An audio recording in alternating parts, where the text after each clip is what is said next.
I'm hoping to do well. It feels like an audition or something, almost, with the full What? crew. What just an audition? Who's trying you out? We've known you for years. You've been on longer than we have, I think. Well, I mean, I'm back tomorrow. I just want to make sure everybody wants me back tomorrow, too. Well, we never said that, Myron. I want to do well. Let's wait on that. Let's just see how you do. You know what? You're right. It is.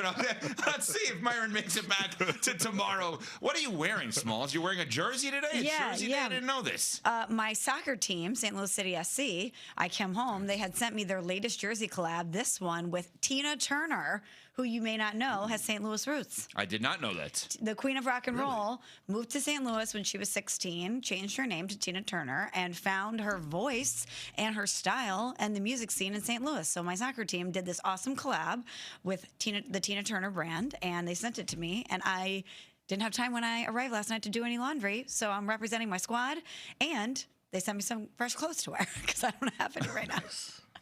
Did not know Tina Turner in St. Louis, but now I didn't know that either. But to be fair, Tell your if you said to me, "Where is Tina Turner from?" I don't know that I would have known the answer to that prior to this moment. And she's not from St. Louis. She moved there when she was 16. From where?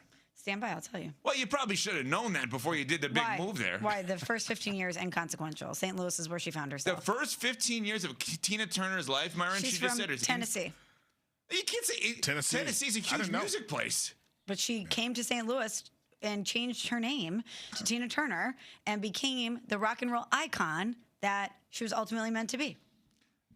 I didn't know that. Yeah, I didn't know that either. It's good news. Yeah, it's good information. All right. Anna Mae Bullock is her government. I kind of like that even better. I got to be honest. That's a cool name. Anna Mae Bullock? She's a classic. That's a good name. Now, I know Anna Mae from seeing the movie. Like, seeing the movie, I remember it being called Anna Mae. I didn't know she's from Tennessee, though. Okay. So she was born in Tennessee, but St. Louis is where she became Tina, the iconic Tina Turner. All right.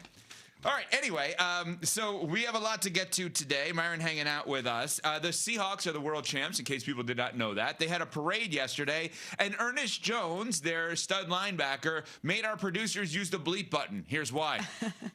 Not only do we have the best defense in the world, we got the best team in the world.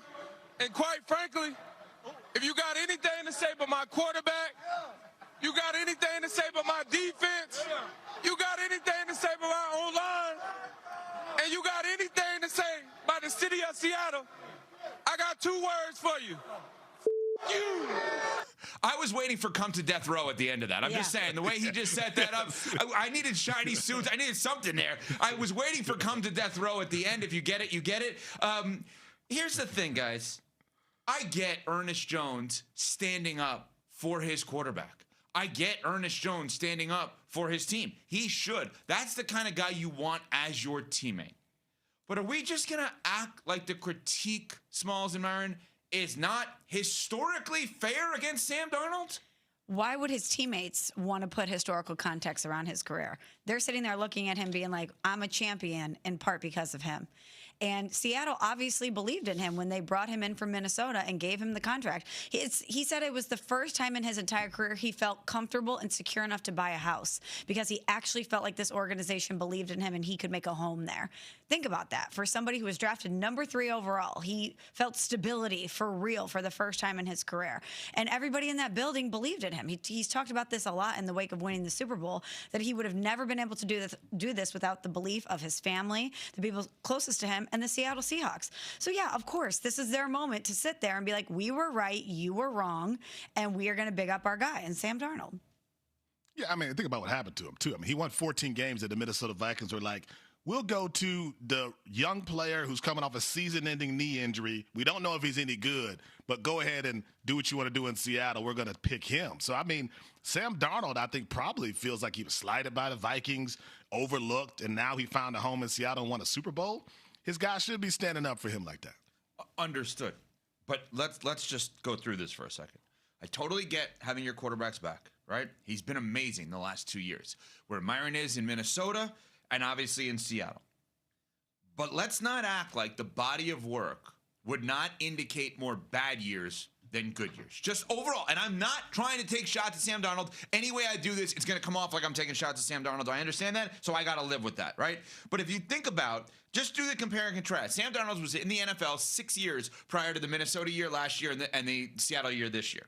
His first 6 years in the league, his teams were 21-34 record-wise when he was the starting quarterback in the league for their team. 61 touchdowns, 55 interceptions. That's in 6 years total.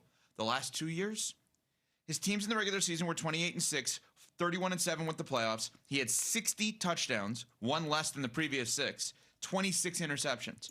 So he had more wins in 2 years than he did in 6, and one less touchdown in 2 years than he did in 6. More touchdowns if you include the playoffs. So I think it is fair for us to still be in a state of shock or surprise, Myron, for us to say, you know what, this is odd that Sam Darnold won it all. He's great, but if you told us he was going to have these 2 years coming out of USC, we'd believe it. If you told us he was going to have these 2 years coming off of the previous 6, we would not.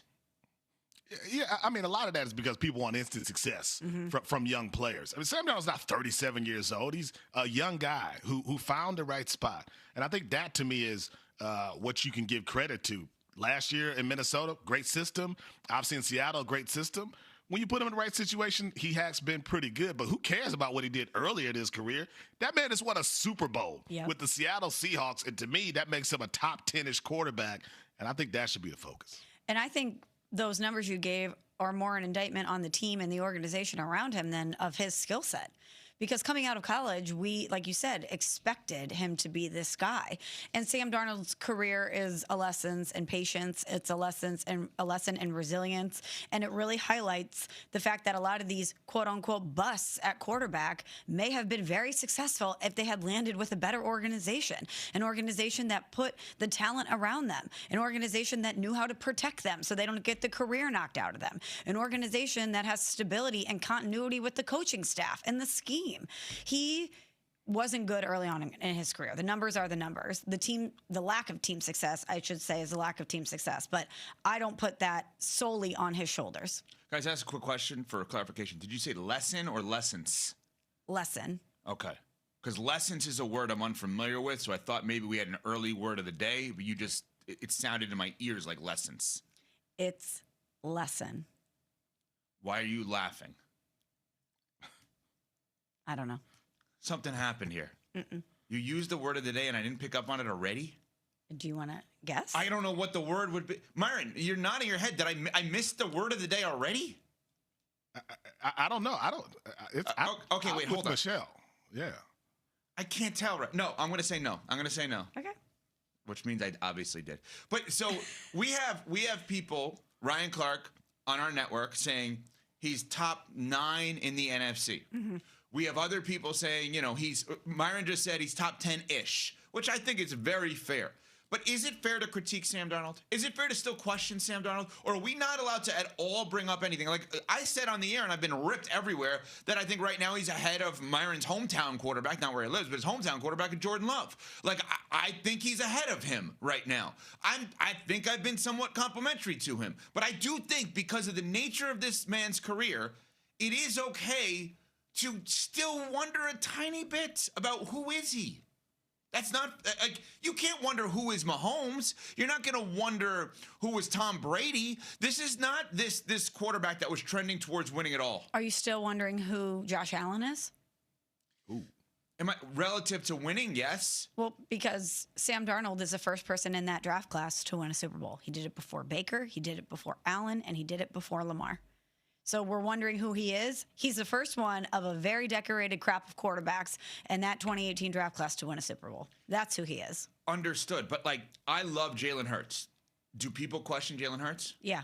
Okay. Myron, do you question Jalen Hurts at all? Yeah, and you should. Okay, so why is it not fair to do that with Darnold? Why are we getting told off by doing that? I don't know what you want him to do. I mean, he just won a Super Bowl. And they dominated the NFC, and then they went to the Super Bowl, and they dominated the best team in the AFC. And to Michelle's point, I think we need to save that energy for Lamar and Josh Allen and all these other guys who, to me, have fallen short in the big moment where Sam Darnold just succeeded. So I think Sam Darnold deserves all the praise after what he just did. You just brought up something very interesting. That at this point, Myron, the critique should be those that don't win, not those that do win, regardless of individual ability being greater. Like, no one is going to sit here and debate, should Josh Allen and Lamar Jackson be taking over Sam Darnold? That is the most obvious thing in the world as individuals. But the questioning should go to, yet again, those two guys not winning in your mind? Yes. I mean, to me, when are we going to get behind Lamar being an MVP level guy, but obviously not doing it in the postseason? Josh Allen had a clear path to the Super Bowl. He had to go through a bunch of inexperienced guys, and maybe the final boss would have been Sam Darnold. He didn't even get a chance to do that. So I think that, to me, is where the criticism should come for those guys. Not a guy like Sam Darnold, who wasn't given many chances to get to that level and yet walks away with a ring this season. That's a great story. And I know Sam Darnold was not the Super Bowl MVP, but he played up to the moment. We're not wondering if this defense carried him or if the run game carried him. He, with an oblique injury on the biggest stage, was able to execute in the NFC Championship game, and he did it again in the Super Bowl. He didn't have any turnovers in the postseason. So I think that's another noteworthy part of this is we're not talking about Sam Darnold just being a passenger. He was a bus driver for a lot of it, which is very noteworthy given the peer group that we discuss him in. 888-SAY-ESPN, 888-729-3776, your telephone number to join the show. Fair to still question Sam Darnold or no more questions? Myron and Smalls are saying, that's it, no more questions. And I'm saying, you know what, if you want to ask a question, that's okay, because the body of work for 6 years is way worse than the body of work for the last 2 years. 888-SAY-ESPN, 888-729-3776. Still okay to ask a question or two with Sam Darnold, which, by the way, Ernest Jones is going to tell you off. He's going to curse you off if you do that. Or no more questions around Darnold. We'll get your phone calls in on that. And is his success actually replicable moving forward for other quarterbacks on other teams? We will get to that after Small says this